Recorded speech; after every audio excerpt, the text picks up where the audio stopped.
আমি নেক মোহাম্মদ প্রবাসী শ্রমিক কল্যাণ পরিষদের সভাপতি।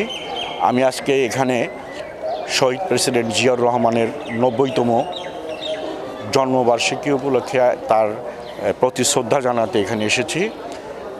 শহীদ প্রেসিডেন্ট জিয়াউর রহমান বহুদলীয় গণতন্ত্রের প্রবক্তা। উনি মহান স্বাধীনতার ঘোষক এবং সমর যোদ্ধা। আপনারা জানেন যে বিপদসীমা দূরত্ব বজায় রেখে যুদ্ধে নেতৃত্ব দেওয়া সহজ, কিন্তু সমর যুদ্ধ করা কঠিন। একজন সমর যোদ্ধা সে প্রকৃত দেশপ্রেমিক। সে জানছে যে আমি মরে যেতে পারি, নিশ্চিত মৃত্যু জেনেও সে দেশের পক্ষে যুদ্ধ করেছে। তো এবং বহুদলীয় গণতন্ত্রের প্রতিষ্ঠাতা এটা আমরা জানি, এবং স্বনির্ভর বাংলাদেশেরও একজন উনি প্রতিষ্ঠাতা। সেই জন্য এই সর্বজন শ্রদ্ধেয় আজকে এসেছি আমার সংগঠনের পক্ষ থেকে, প্রবাসী শ্রমিক কল্যাণ পরিষদের পক্ষ থেকে।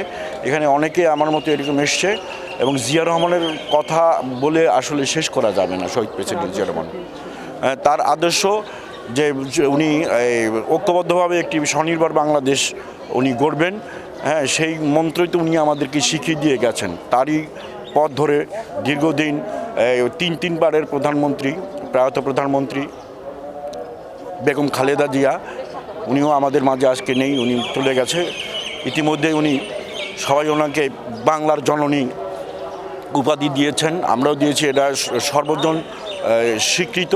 আমরা দুইজনেরই আত্মার মাগফিরাত কামনা করি এবং দেশবাসীর কাছে দোয়া চাই, আল্লাহ পাক যেন তাদের দুজনকেই জান্নাতবাসী করেন।